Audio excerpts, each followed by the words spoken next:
இந்நாள் இனிய நாளாக அமைய ராமானுஜ திருவடியை பற்றி பரந்தாமனை அறிவோம். தினம் ஒரு நாராயணீயம்.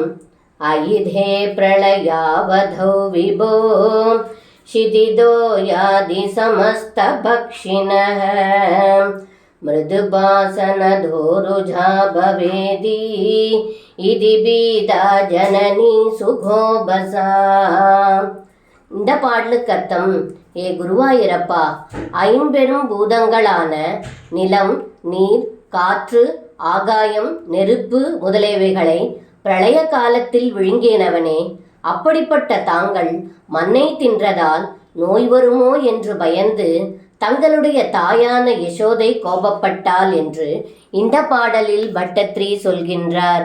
சர்வம் கிருஷ்ணார்ப்பணம். ஸ்ரீ குருவாயூரப்பன் திருவடிகளே சரணம்.